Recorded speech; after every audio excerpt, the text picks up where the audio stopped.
Gentlemen and female gentlemen, welcome to the rabbit hole that keeps getting deeper. The Diddy deep dive just keeps deep diving and deep diving deeper and deeper. And as one of the non-Diddy doohickeys, I am pretty fucking not happy about this entire situation. We recently did a deep dive on the Justin Bieber and Diddy combo, and I'm gonna be honest, apparently things are getting worse. He was just accused of allegedly raping a 10-year-old boy. It's so bad. It's so awful. Patrick CC just made a video 17 hours ago covering Diddy's crime, specifically J-Lo's suspicious involvement, where he is claiming that she knows everything. I am not so much of a fan of this Diddy human, if you can call him a human, but what I am a fan of is this entire fucking evil, controversial, conspiracy, pointy hat, goddamn society of fucking creeps and weirdos in the super mega rich circles getting exposed. I know that it's a controversial thing to say, but I fucking hate a society that praises and idolizes these degenerate fucks. Anyway, let's see what this is all about. I don't know if I'm ready for it or if my stomach is ready for it, but God, fuck these guys. Sean Diddy Combs is currently sitting behind bars as the federal government continues to collect evidence related to his decades of reprehensible crimes. Racketeering, human trafficking, violent assault, bribery are just a few of the countless offenses Diddy is being investigated for. But wait a second, governor. If he's been accused of all these things, then why wasn't he arrested before? Oh, because he's a mega rich fuck that they kept letting get away with shit by paying off the right people so he could continue allegedly abusing more victims. Yes, welcome to society. The open secret of these fucking mega rich celebrity douche fucks. It's disgusting. I hate it so much. And we gotta fucking do deep dives on all this celebrity shit because it's unacceptable that society knows about it. Definitely tell your friends. We're chaotic neutral here, baby. Everyone gets shit. However, crimes at this scale are typically not a one-man operation, so the feds start to question who could have been involved in, assisting with, or covering up his crimes. Here's the question. Obviously, he didn't do it himself. Obviously not. God, dude, where's this iceberg going? Dude, they cannot let this man kill himself, allegedly, like Epstein killed himself. Jennifer Lopez has been a point of interest as she was in a relationship with the disgraced music mogul from 1999 to 2001. Alright, that was a while ago, but apparently stuff was already going on back then with all those Diddy parties and shit. There's a rumor that he has Epstein-like blackmail material on rich, powerful people in Hollywood. That's what I'm saying. That's what I'm saying. It's fucking gross. I think that he designed his parties in a way that every time he invited someone to that party, they could not come out against him because they were in that party with him with alleged sex-trafficked children. So, like, hello, obviously all the people that are now in the party are allegedly part of this whole shit. So they were never gonna talk either.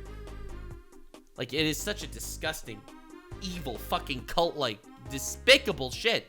During which she was involved in a nightclub shooting that led to a victim being shot in the face and one man being imprisoned. The details of this case are very messy, and there are multiple strong sources that suggest Diddy was actually the one who fired the gun at the victim's face. But as always, he got away without even a slap on the wrist. Today we're going to deep dive into J-Lo's suspicious involvement with Diddy and unveil all of the details about that fateful night she does not want you to know. J-Lo made it very clear that the first time she met Diddy, she did not like him. He was larger than life, but at first I didn't like him at all. Alright. You know, I didn't. I thought he was like, you know, ick. Now, it's normal for first impressions to... Wait, so she originally thought he was ick, but then once, like, what, there's blackmail material on this guy?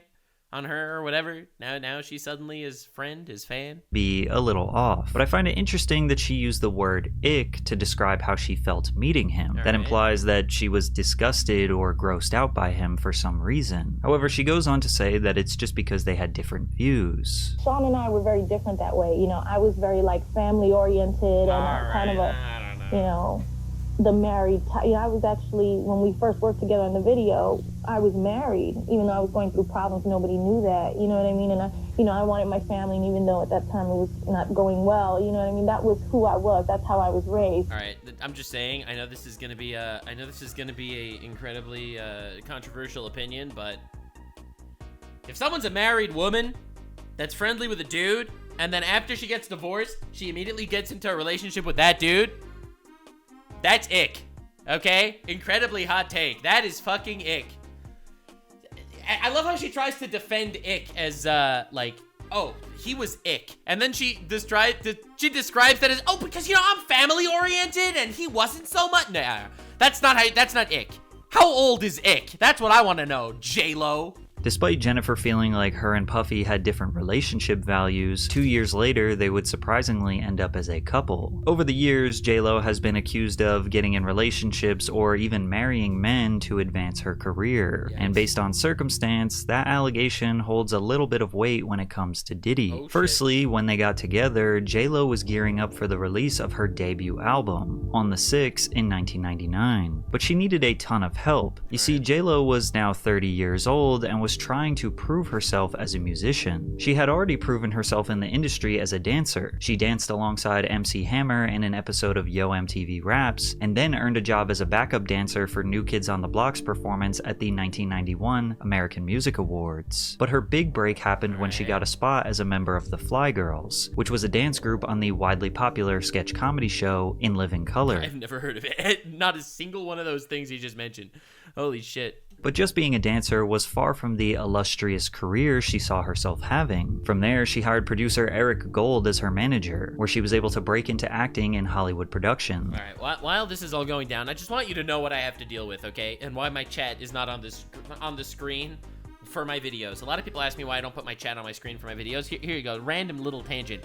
My chat is currently arguing incredibly fucked up and sick ways they would like to see Diddy get murdered, okay? That is why chat stays off stream, okay? I'm just saying, they're talking about Viking angel wings where they rip his lungs out from behind, and the other guy's like, nah, bro, and tries to describe something even more fucked up than that, all right? I am just saying that is why they're there. I'm just saying, okay, all right? It's an experience over here. Definitely watch my streams on Kick, but don't expect your chat messages to show up on my stream.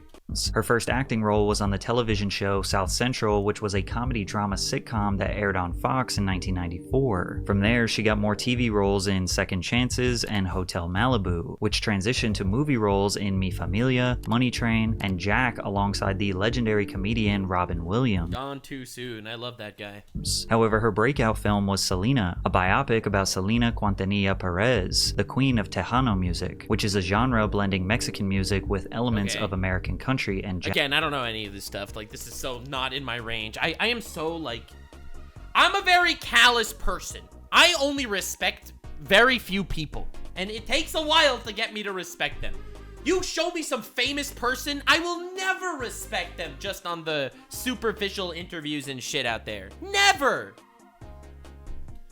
I don't know, man. Jazz. Lopez made headlines as the first Latina actress to earn $1 million for a film. Not only did this cement her place in Hollywood, but it also earned her a Golden Globe nomination, making her a draw for future work. And despite her acting career about to take off like a rocket ship, she didn't want to be an actress. She wanted to be a musician. Embracing her Latin roots, Lopez recorded a music demo in Spanish, which sparked a bidding war among record labels. So she was a successful actress and immediately didn't want to be an actress anymore because she wanted to focus on being a musician? And that's when she decides to get in a relationship with Diddy? That definitely makes it look like she's kind of looking for some level of help in the industry. It almost seems like their relationship isn't purely love-based. But in the words of Shadow the Hedgehog, give me back my passport! Why do you want to go to Mexico? I just love Latinas, Sonic. What? Adios, amigo. Truly, incredibly real words have been spoken.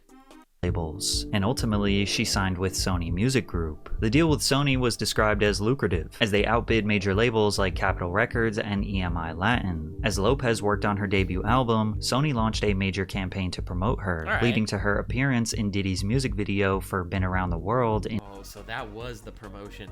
the promotion for her music was a Diddy thing.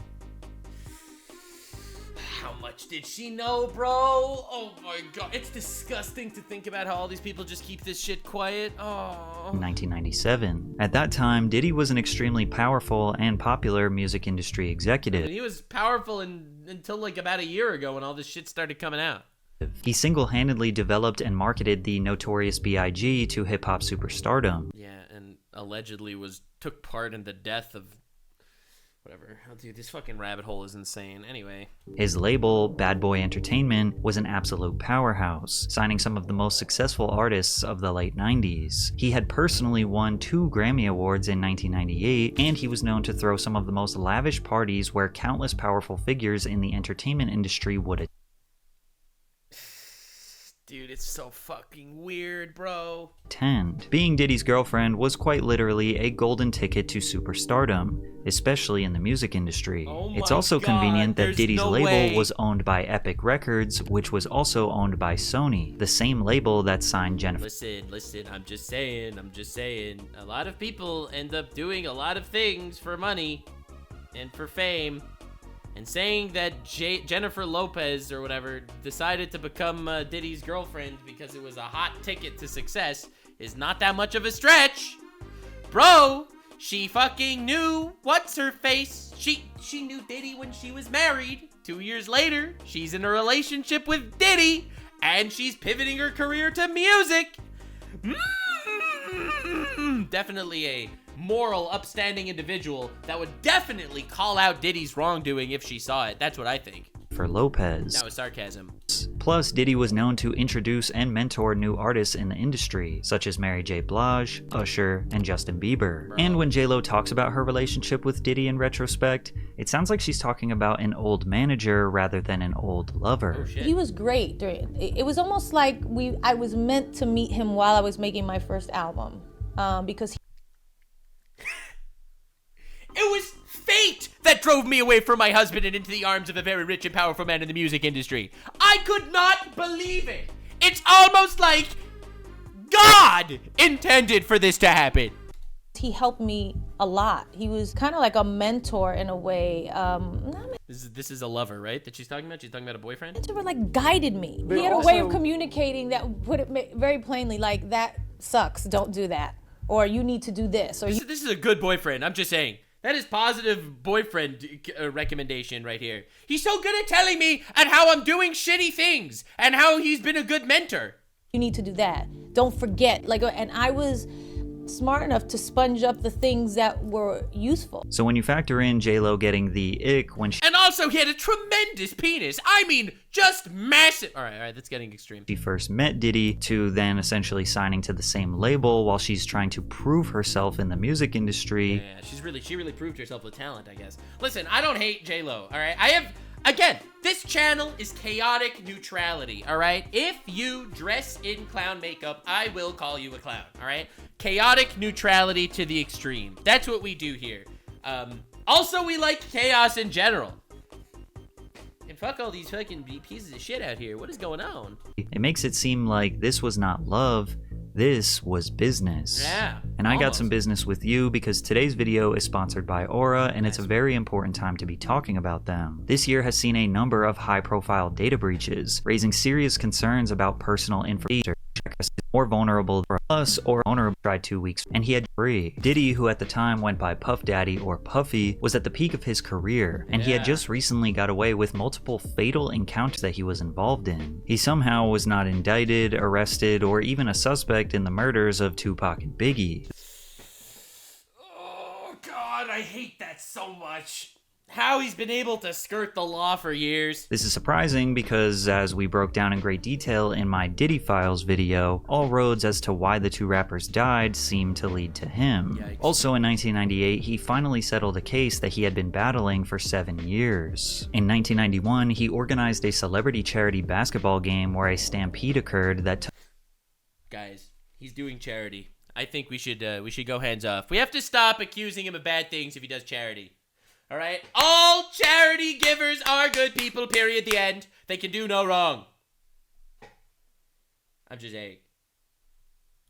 took the lives of 9 people. Holy 8 shit. families of the deceased settled wrongful death lawsuits against Mr. Combs in early 1998. Mr. Combs ended up paying around $600,000 of a total of $3 million or so. When you combine these major legal wins with him having more success than ever and dating a buzzing superstar, he was probably feeling untouchable, which meant that In fact, he kinda was for a very long time. anyone who came at him the wrong way would pay the price. And one man who would pay the price would be Steve Stoute, a I have no idea who this is. longtime executive with Interscope Records and manager of the rapper Nas. Nas had recently released a single featuring Puffy called Hate Me Now, and when the music video aired on MTV, Puffy was outraged. The video features the crucifixion of Christ with Nasir himself playing the role of Jesus. Diddy was also cast as one of the criminals on a cross beside Nas. Holy shit, dude. It's like rappers and musicians have been depicting him as a villain forever, afraid to come at him directly, but knowing that he's been doing all this heinous shit. Puffy, who is a devout Catholic, had requested his image on the cross be removed from the cut of the video that was to air nationally. God, it's so annoying when I see this stuff. Hey guys, it's me, devout Catholic. Pay no attention to the sex trafficking. Like, dude.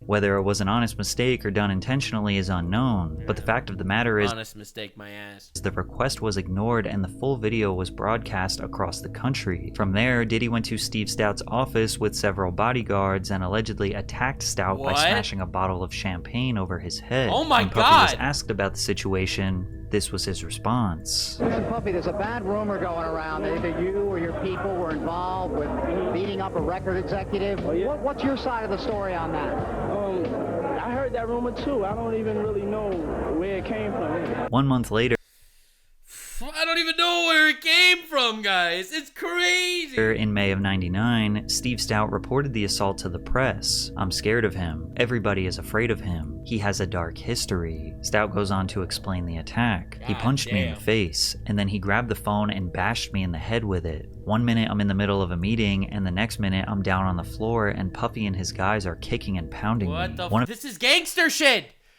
And these people were celebrities for years after this. This was in 1999. them picks up a chair and throws it at me. Then Puffy throws my desk over, and they just walk out like nothing happened. Sean Combs was arrested, then bailed out, but the case never went to trial and was settled out of court. Fuck, dude.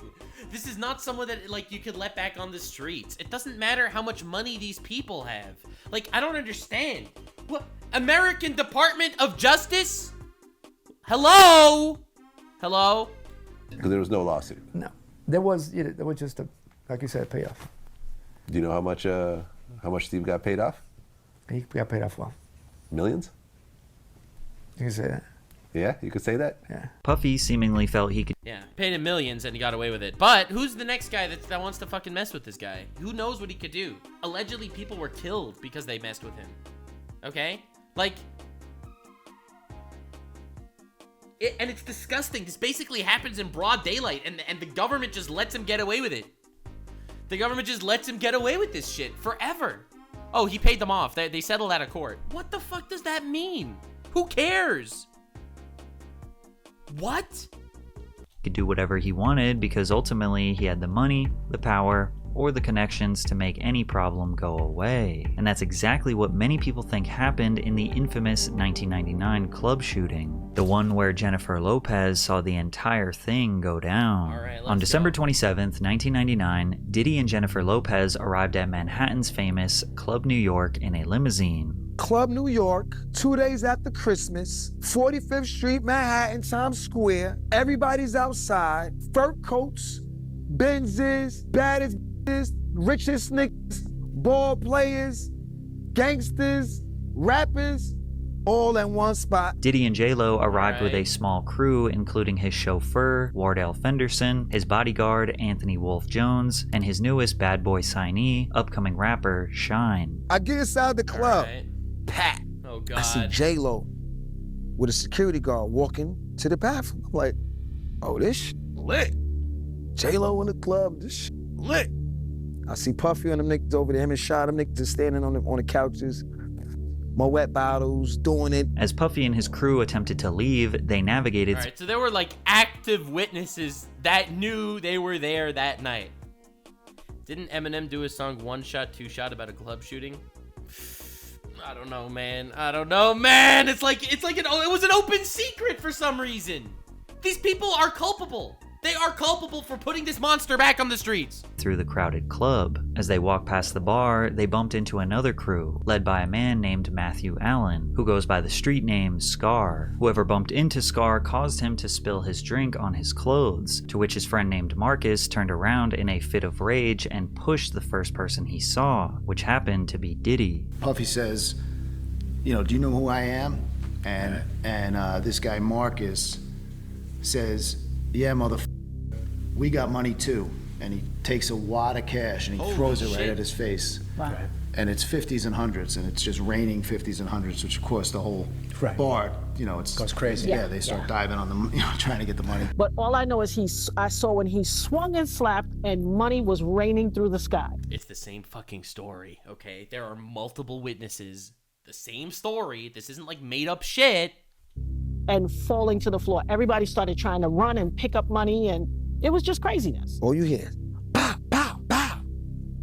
Next thing I know, me and this nigga on the floor looking at each other. We like, oh shit. We like, yo. Because, you know, after one shot, you like this, but then you hear more shot. That's when you fall. Now, there are conflicting reports as to So money goes flying everywhere. People are on the floor picking up money, and then gunshots.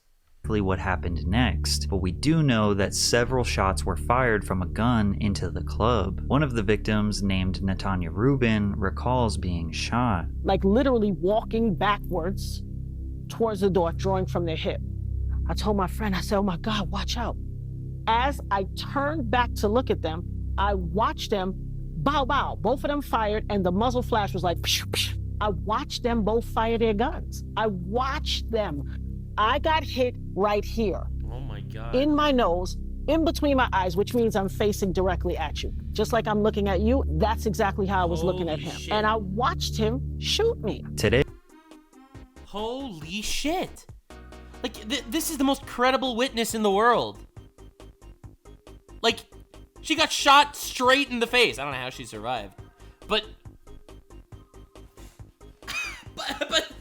obviously she was looking in the right direction. She was shot straight in the face. Natanya speaks about the situation very calmly, but back when it first happened, she was extremely distraught, seeking justice. Yeah, you don't say she got shot in the face. I'm not famous. I don't have a publicity machine.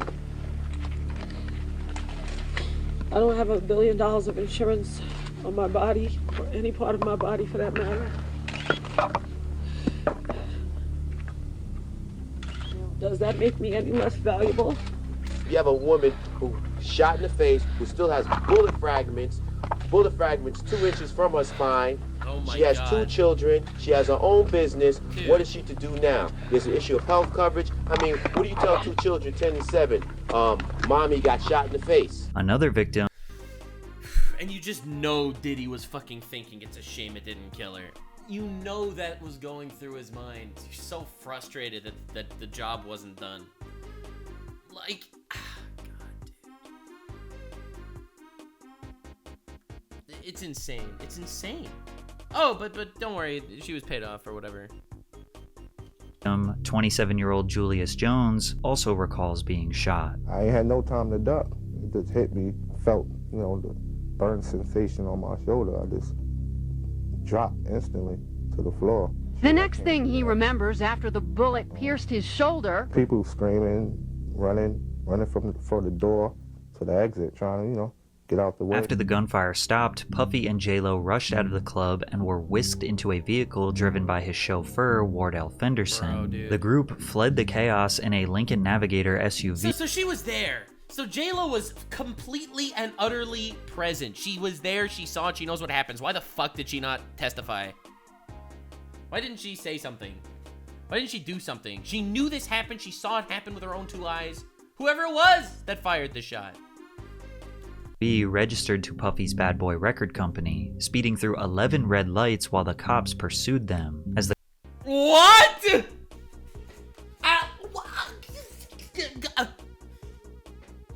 So put them in prison. Oh my God, dude, this is insane. This is not just a traffic violation. There was a gun fired and then they ran away through 11 red lights, risking other people on the street. They were in Manhattan too. You know for a fact there were fucking pedestrians everywhere. This was Times Square. And they drove through 11 red lights. Oh, God, dude. I don't know, man. If they took Diddy to some fucking CIA underground piece of shit and started putting fucking earwigs and centipedes in his ears until he started talking, I don't know. I wouldn't bat an eye, honestly. Get everyone else out of this fucking shit. No snitch? I don't know, man. The car was speeding away from the police. A bystander witnessed somebody throw a gun outside of the passenger side of the car. Woo! Again, that's an eyewitness testimony. We don't know if that's true, but yeah. The witness told investigators that he saw a woman's hand fling a gun from the chauffeur-driven Lincoln Navigator. Minding his own business, and he says the Lincoln Navigator is driving by. According to him, he sees a light-skinned, slender arm throw this loaded weapon out the window.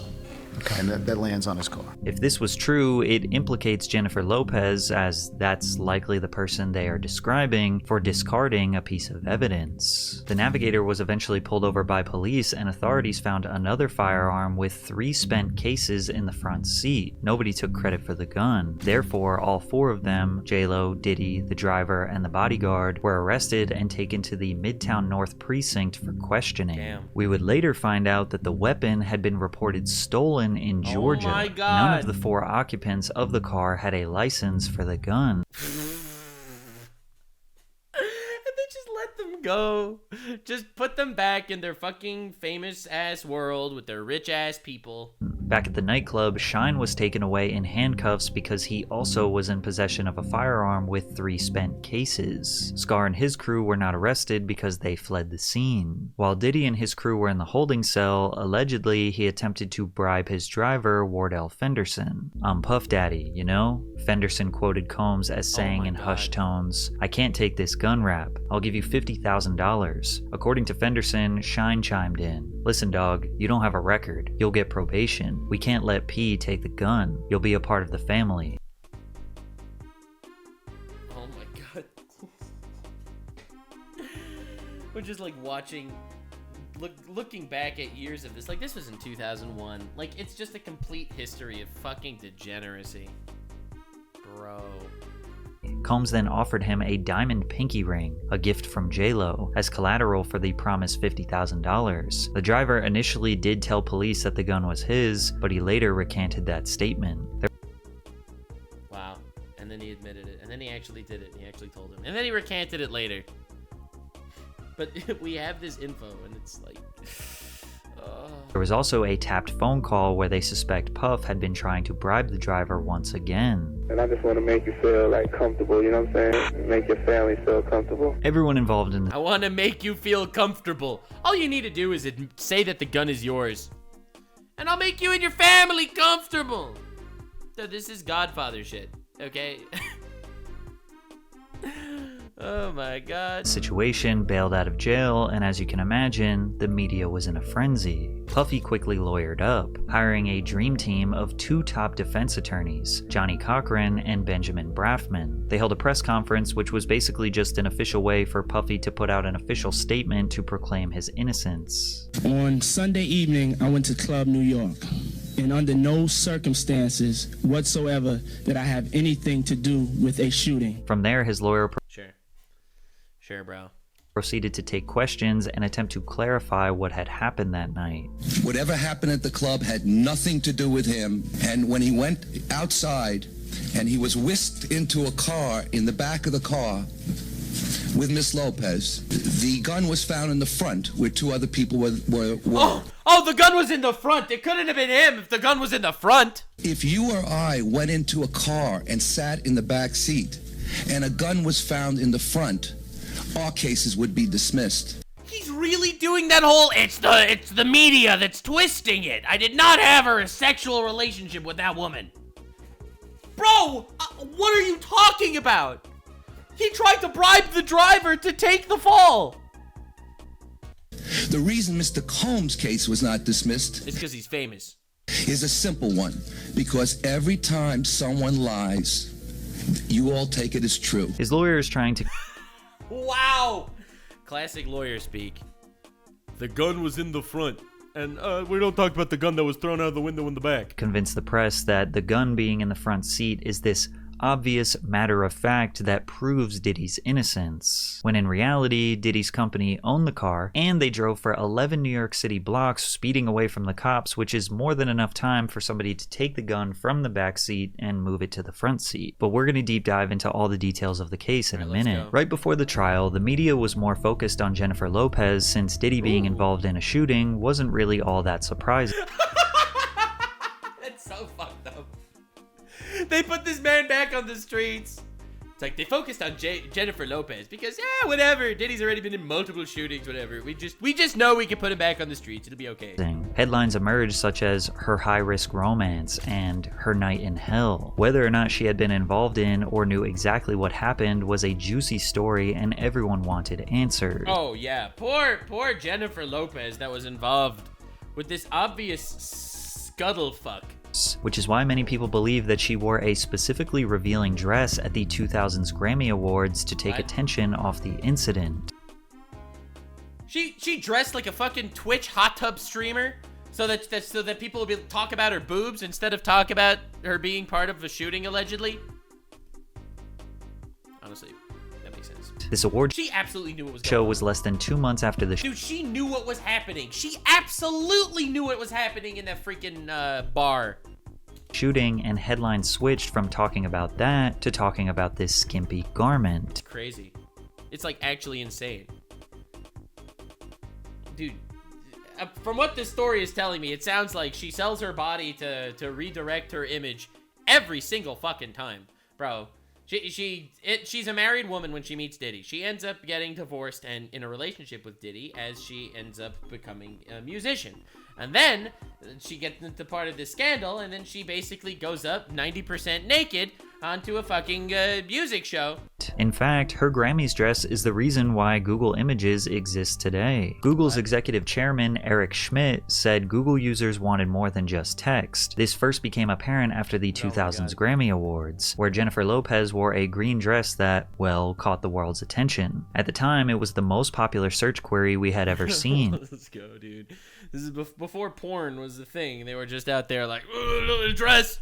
But we had no surefire way of getting users exactly what they wanted. J-Lo wearing that dress. Google image search was born. Look at that. As we got closer to the trial, David Letterman interviewed Jennifer Lopez on Late Night and asked her about the recent trouble she had got in To with every 16-year-old that went on fucking Google search to look up naked boobies for the first time, it was Jennifer Lopez that you had to thank all along.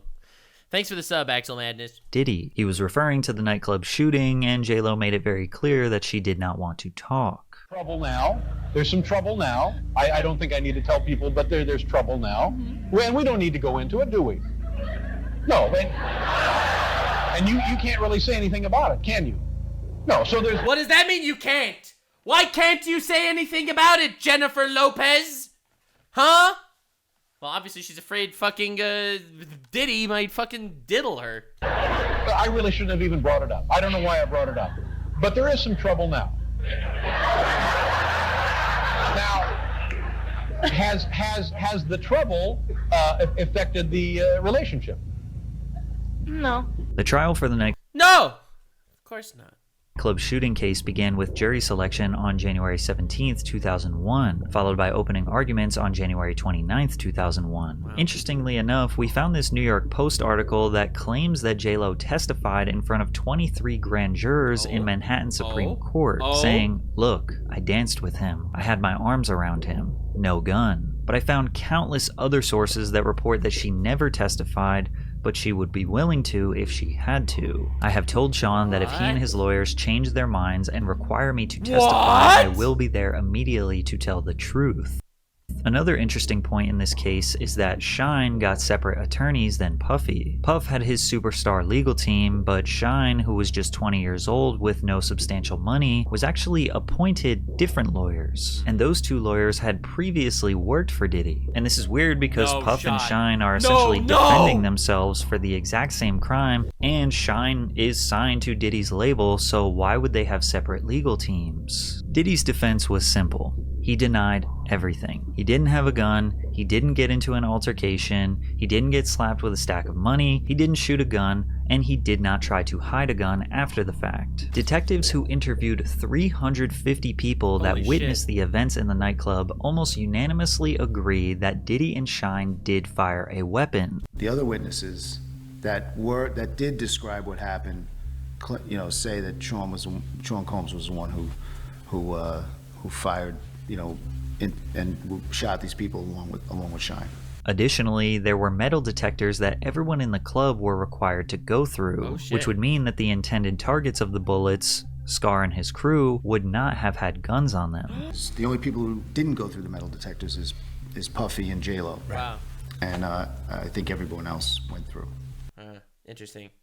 Okay. They were the only ones that had guns. Also, if you think about it, if Scar and his crew had guns on them, they would have fired back instead of run! This situation would have probably been a lot worse because they likely would have started shooting back, but instead they fled the scene. And speaking of Scar, conveniently, he was nowhere to be found in the trial, and that's because he was allegedly threatened to disappear. And he said, he goes, look, they were after me, they were trying to, get me to disappear anyway, and they were going to pay me. At one point, he was offered $100,000 to just disappear. This is according to him. They had a meeting set to go get this money. He was going to bring some people with him for his safety, and so he felt fairly comfortable. But he got a call from someone in Puffy's inner circle who he knew from his neighborhood, wherever he knew him. I forget exactly, but who told him, don't go to pick up that money. You will never see it, and you might disappear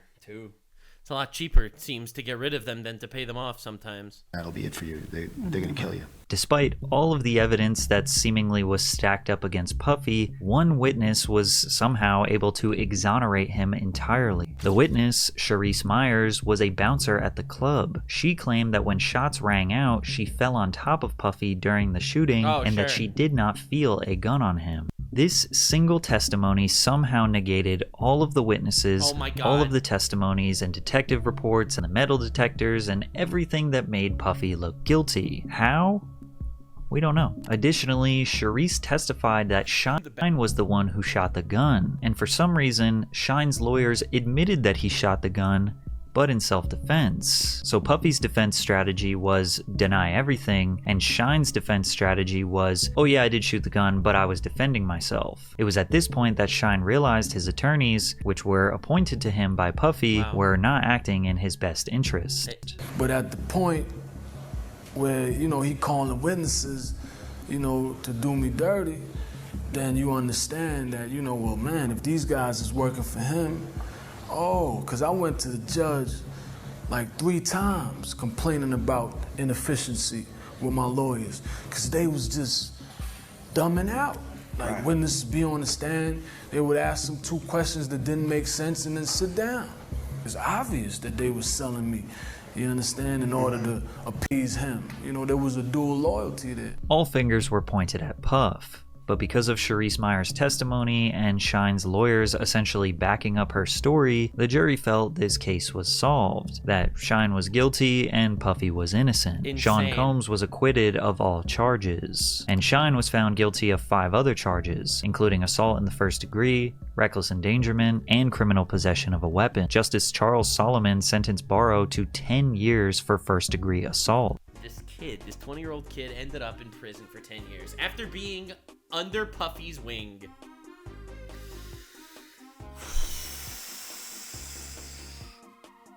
Oh my god, dude! This is despicable! And imagine being Jennifer Lopez, right? Who knows the truth and lets this kid take the hit. For what? For her career? I also find it interesting that Shyne's lawyers, who literally just lost their case and know their client is going to jail, walk up to the press stand smiling, looking like they won. What? What about Shyne?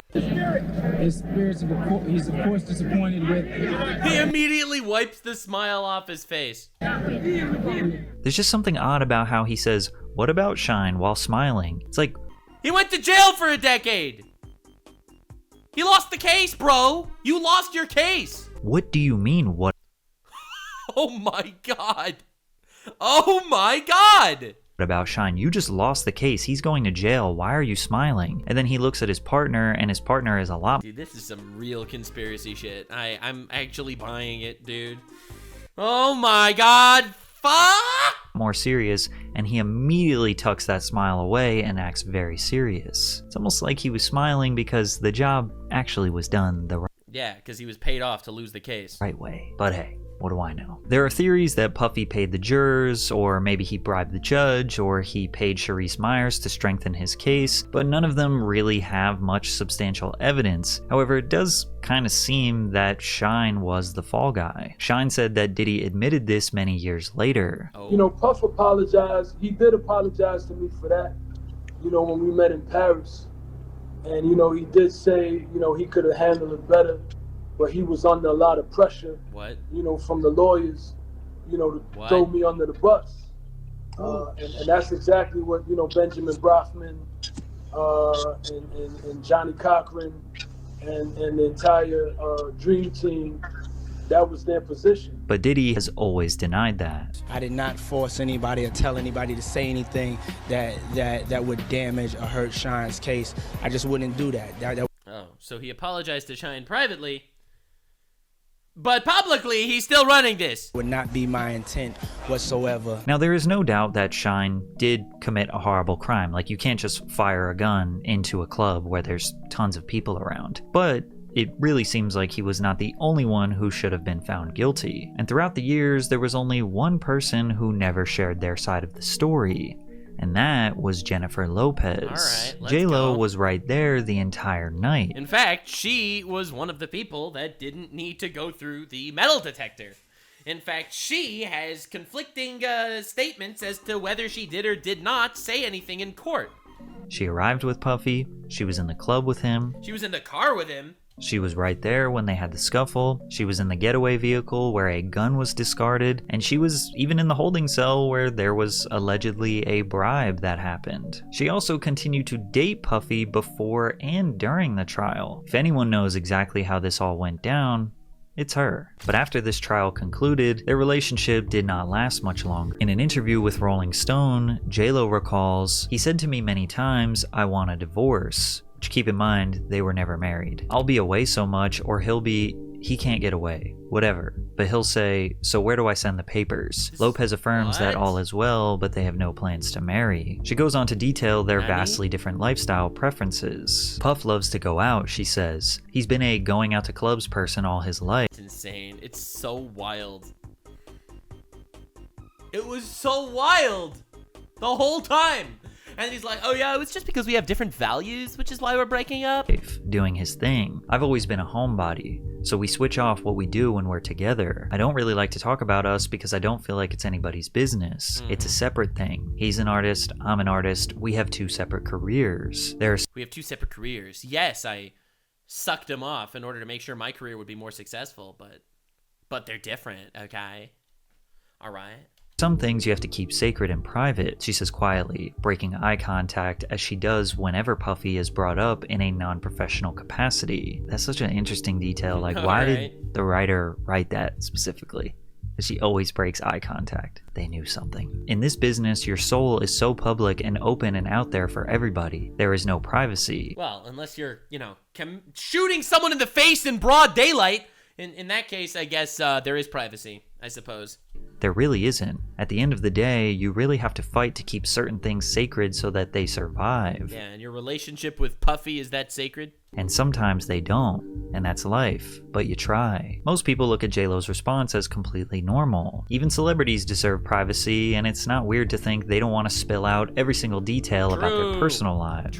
However, due to the suspicious acquittal of Diddy in the shooting and the nature of his recent RICO charges, some look at her demand for privacy as a strategic way to separate herself from his sins. Was she actually a homebody? I mean, we do have plenty of photos of her at the Diddy parties, especially some where she appears to be cozied up in the bed with other stars. That I, at that time, was cared very deeply. Oh yeah, she's one of those people whose crimes was caring too deeply. I love those people. For Shyne, and oh yeah. You know, we just didn't have the same kind of ideals about life and family and stuff. Yeah, after her like 47 orgies at different Diddy parties, she just realized she was a homebody. Hey! Sounds to me like she was in the thick of it. I'm gonna lie. From the bed to the ring to the king to the homebody. Stuff like that, and just wasn't a good relationship for me. It didn't have so much to do with him as it had to do with me at the time. No, it wasn't him, it was me. Classic breakup line when it's all about him. I had to learn. Listen, I don't know what she was actually involved in. I'm just memeing around here a little bit to cope with the chaos. To care about myself a little bit more. Oh, she had to learn to care about herself instead of just other people, because she's such an altruist, you know? Put up certain boundaries of what I would accept and wouldn't accept, because J-Lo fan's gonna fucking hang me from my nostrils after this video comes out. But oh well. Really, he was just being himself. He wasn't doing anything wrong, and he was just being himself when he allegedly shot up a club and then blamed it on someone else and then rigged their court case and then paid a witness and yeah, he was just being himself. He felt like he loved me very much, and I know he did, and I felt like the same way. So if I was unhappy in some way, then I was the one who had to do something. Not him. He was doing everything he wanted to do. Just a few months after the Shyne will be Shyne, diddlers will be diddlers. Trial, the couple quietly went their separate ways. The relationship only lasted 18 months. But Diddy says almost nothing but positive things about Jennifer. In a 2001 interview, he said that he was still in love with his ex Kim Porter. I got caught up in the hype a little bit. You know, Jennifer, she definitely a bad chick, but I was still in love with Kim. You know what I'm saying? Wait, her argument was that he loved her too much. He just loved her so much. And then he goes on the fucking thing and he's like, oh yeah, he just still in love with somebody else, so. I couldn't marry Jennifer if I was still in love with Kim. A couple years later. Oh my God. Like, this is fucking crazy. J-Lo revealed. This is honestly despicable. Like, this is so disgusting. What an ugly culture. That their breakup was actually because Puffy had cheated on her. Oh! Right! It wasn't because of all of the, oh yes, the hot take is that I was breaking up with him because we like different things. You see, when I was doing all those orgies, I just really wasn't into it. You see, it wasn't because of that at all. But he loved me so much, and we just had a different lifestyle. Meanwhile, him shoots somebody, cheats on her, lies in court, bribes guards, throws someone to the jail.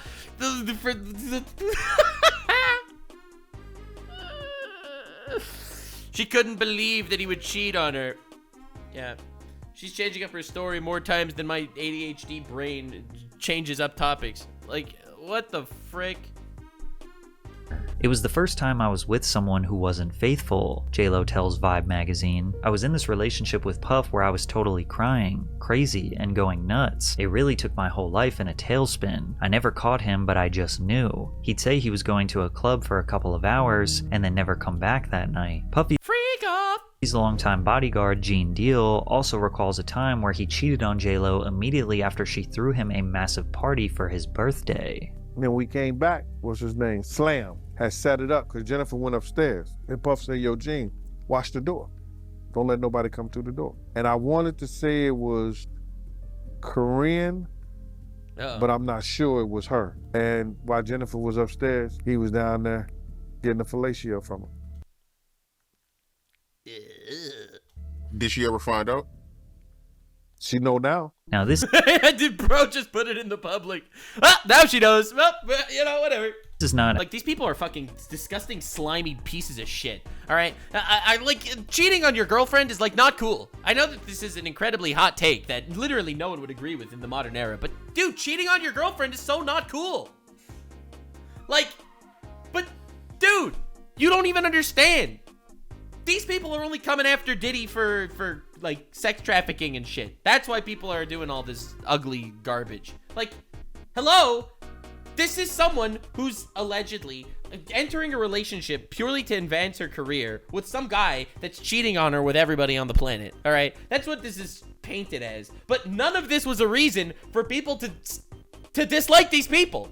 These are disgusting people. as popular of a theory because it's not that sexy, but there is a chance that Diddy was an entirely different person towards J-Lo. If you watch my Diddy Files video, then you know that when it comes to his personal relationships, he's quite literally a monster. All right, we gotta fucking do it.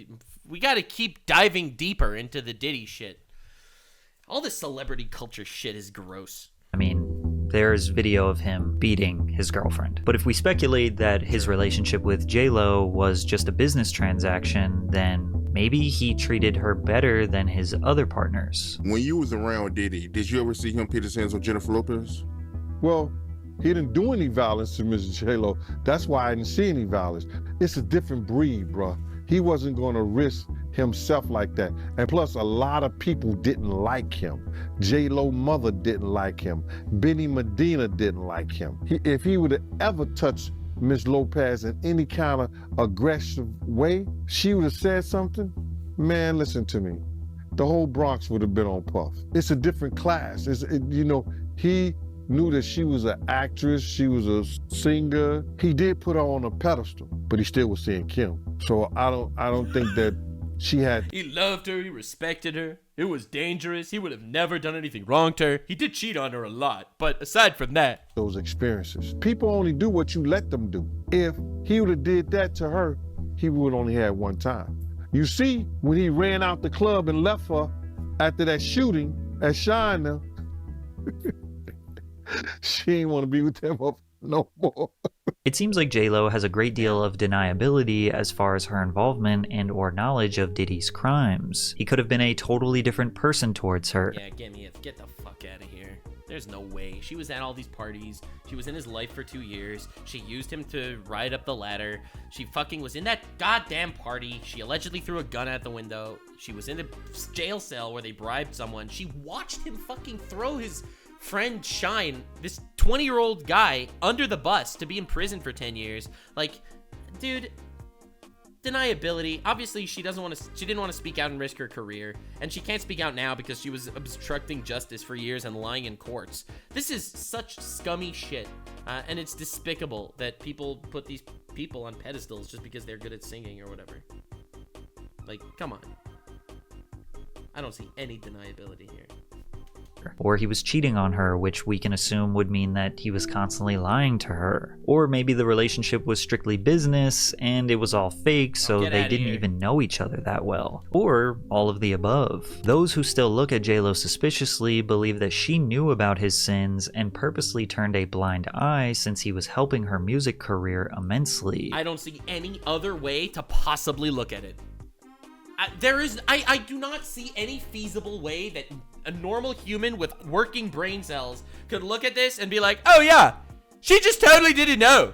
She was not a whore and didn't just date him for his status, dated him because he loved him, but also simultaneously didn't know him. And while she didn't know him, she didn't know that these happened. And she didn't notice about the shooting and the thing and wasn't there and didn't lie and... Get the fuck out of here. That's cringe as fuck, man. Alternative theory, it was J-Lo's gun, and she was the one that fired it. Alright, I'm not sitting through, I don't know, man. Or that she was actually involved in the cover-up of the nightclub shooting, or at the very least, she knows the real story, and the reason she is not speaking out against him today is because she is also guilty. I mean, this clip of her basically wishing death on Diddy is very telling. You look in the ocean, you see two people floating. Oh, shit. You can only pull up one because that's how much room you have on your raft. You look in the ocean, You see Ben Affleck. And you see Diddy. I